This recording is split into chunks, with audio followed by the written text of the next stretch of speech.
Assalamualaikum warahmatullahi wabarakatuh. Salam sejahtera untuk kita sekalian.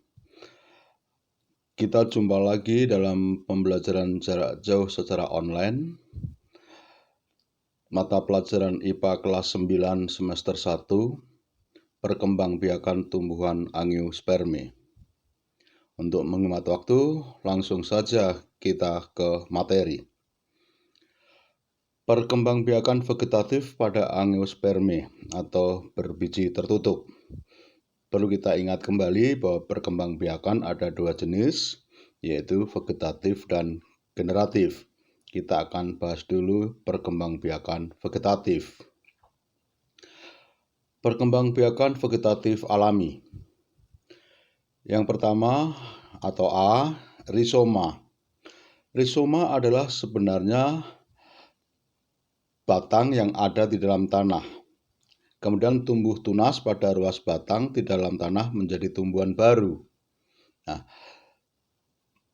tunas itu akan tumbuh di antara ruas batang tanaman tersebut. Contoh dari tanaman yang berkembang biak dengan menggunakan rizoma adalah jahe, kunyit, lengkuas, dan temulawak. Stolon. Stolon adalah batang yang menjalar di permukaan tanah dari suatu tanaman. Apabila batang tersebut mendapatkan media tanah yang cocok, maka pada batang tersebut akan tumbuh akar. Jadi stolon atau gerage adalah batang yang menjalar di atas tanah. Pada stolon bisa tumbuh tunas baru yang tumbuh menjadi tanaman baru. Ini bisa dijumpai pada tanaman stroberi dan pegagan. Umbi lapis. Kita sering menjumpai bawang merah di dapur. Apabila kita potong, maka akan nampak lapisan-lapisan pada bawang merah tersebut. Nah, disebut umbi lapis karena memiliki susunan berlapis-lapis dari daun yang menebal, lunak, dan berdaging. Pada bawang merah biasanya terdapat kuncup samping. Kuncup samping ini berkelompok dan berada di sekitar induknya. Jika kuncup samping atau disebut siung ini dipisah dari induknya, maka akan menghasilkan individu baru, tentunya bila ditanam pada media yang cocok. Umbi batang. Kita sering melihat kentang. Pada kentang nampak muncul tunas. Nah, kentang ini sebenarnya adalah batang.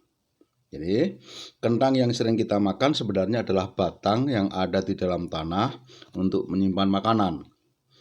Karena batang, maka pada kentang, juga termasuk ubi jalar, bisa tumbuh tunas sebagai calon individu baru. Kuncup adventif daun. Lihat gambar, ini adalah gambar dari tanaman cocor bebek, yang mana pada daun yang tua, akan tumbuh kuncup adventif daun. Jadi pada ujung daun tanaman cocor bebek sering tumbuh kuncup yang tersusun atas calon batang dan daun. Bila kuncup daun ini dipisahkan dan ditanam, maka akan menjadi tanaman baru. Perkembangbiakan vegetatif buatan. Perkembangbiakan ini memang sengaja dibuat oleh manusia. Pertama, cangkok. Kita sering melihat orang mencangkok, di mana dilakukan dengan cara mengelupas bagian kulit batang dengan bersih, kemudian ditutup dengan tanah yang ditutup dengan plastik atau sabut kelapa, kemudian diberi air dan dijaga kelembapannya. Maka pada batang yang terkelupas tadi akan tumbuh akar. Bila dipotong dan ditanam di media yang baru akan menjadi tumbuhan baru. Merunduk. Pada tanaman jenis tertentu, batangnya apabila dimasukkan di dalam tanah dengan cara merunduk, kemudian ditimbun, di atasnya diberi beban supaya batang tersebut tidak muncul ke permukaan tanah, maka pada batang akan tumbuh akar yang akhirnya ketika batang yang lama dipotong, maka akan tumbuh menjadi individu yang baru yang terpisah dari induknya. Stek. Kita sering melihat orang menanam singkong di kebun dengan cara memotong-motong batang singkong menjadi potongan-potongan pendek, kemudian ditancapkan di tanah, disiram air begitu saja. Lama-kelamaan maka batang itu akan tumbuh daun terus dan akhirnya menjadi tanaman singkong. Menyambung pada dasarnya adalah menggabungkan dua batang tanaman, yang satu sebagai batang bawah yang kokoh, yang kemudian digabungkan dengan batang tanaman yang dipilih, sehingga nanti akan menjadi tanaman baru yang diinginkan dengan batang yang kokoh, namun dengan menghasilkan buah yang baik. Dan pada proses menyambung ini memerlukan kehati-hatian dalam pelaksanaannya. Menempel pada prinsipnya adalah memindahkan tunas dari suatu batang ke batang yang lain dengan cara mengelupas batang yang akan dipindah dan mengelupas juga batang yang akan ditempel. Okulasi bertujuan untuk menghasilkan tanaman yang berbuah juga seperti menyambung dengan batang yang kokoh. Selanjutnya, perkembangbiakan generatif pada Angiospermae. Kita lihat bunga sepatu dengan struktur atau bagian-bagiannya yang sangat mudah untuk dimengerti. Nah, akan dijelaskan apa itu penyerbukan. Penyerbukan itu adalah seperti yang dilingkarkan biru, adalah penempelan serbuk sari di atas kepala putik. Jadi, bunga tanaman Angiospermae sempurna seperti bunga sepatu itu memiliki kelopak bunga, mahkota bunga, tangkai putih, kepala putih, bakal biji, tangkai sari, kepala sari, dan serbuk sari. Nah, proses menempelnya serbuk sari yang pada kepala putih tadi disebut penyerbukan. Macam-macam penyerbukan berdasarkan perantaranya. Anemogami, yaitu penyerbukan yang dibantu oleh angin, misalnya pada tanaman-tanaman yang berbunga ringan. Entomogami, itu adalah penyerbukan yang dibantu oleh serangga, lalat, lebah, kupu-kupu, atau binatang serangga yang lain. Ornitogami, yaitu penyerbukan yang dibantu oleh burung sejenis kolibri yang sangat menyukai cairan di dalam bunga yang manis. Dengan tidak sengaja dia telah membantu penyerbukan. Chiropterogami, yaitu penyerbukan yang dibantu oleh kelelawar. Tentunya ini terjadi di malam hari karena kelelawar adalah binatang nokturnal yang mencari makan di malam hari. Antropogami adalah penyerbukan yang dengan sengaja dibantu oleh manusia pada tanaman tertentu seperti vanili. Macam penyerbukan berdasarkan asal serbuk sari. Nah, autogami adalah serbuk sari menyerbuki putik dalam satu bunga yang sama. Keitonogami, serbuk sari dari bunga lain namun masih dalam satu tanaman. Alogami, serbuk sari dari bunga tanaman lain, bunga A dan bunga B, tanaman A dan tanaman B tentunya, tapi masih dalam satu jenis. Kemudian hibridogami itu serbuk sari menempel di kepala putik dari bunga yang berbeda dan juga dari tanaman yang berbeda dengan minimal satu sifat beda. Itu disebut sebagai hibridogami.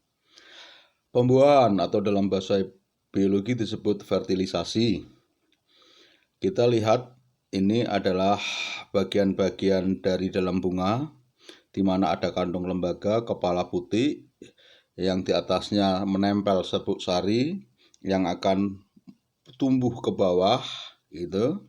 Jadi serbuk sari yang menempel pada kepala putik memiliki inti vegetatif dan inti generatif. Inti vegetatif akan tumbuh menembus kepala putik menuju kandung lembaga, memberi jalan untuk inti generatif. Inti generatif akan membelah menjadi dua. Yang satu membuahi sel telur membentuk sigot atau calon individu baru, dan yang satu membuahi inti kandung lembaga sekunder membentuk endosperma atau cadangan makanan. Peristiwa ini disebut pembuahan ganda. Mengapa pembuahan ganda? Karena terjadi dua pembuahan. Yang satu inti sel generatif membentuk sigot, yang satu inti sel generatif membentuk endosperma ketika membuahi inti kandung lembaga sekunder. Penyebaran biji. Biji yang dihasilkan dari perkembangbiakan generatif tumbuhan dapat mengalami penyebaran ke tempat yang jauh dari induknya. Macam-macam penyebaran biji calon individu baru dapat berlangsung karena hal-hal sebagai berikut. Tolong untuk dicermati dan dihafalkan. Anemokori, yaitu penyebaran biji melalui angin. Misalnya bunga dandelion terbawa angin. Hidrokori, yaitu penyebaran biji melalui air karena bijinya terapung, seperti buah kelapa yang terhanyut di bawah air laut kemudian terdampar di pantai.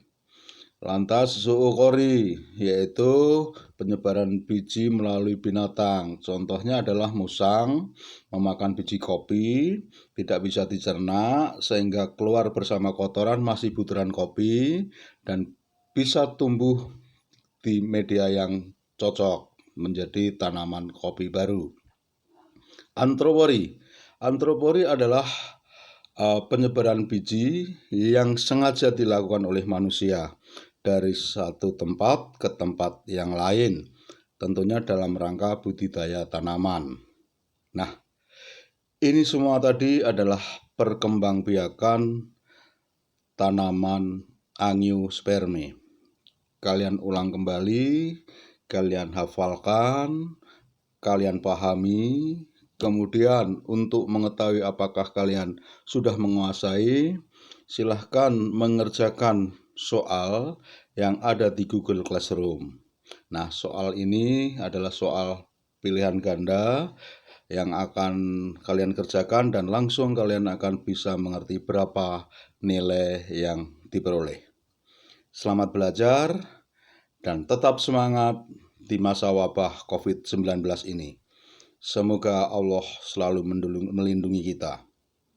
Assalamualaikum warahmatullahi wabarakatuh.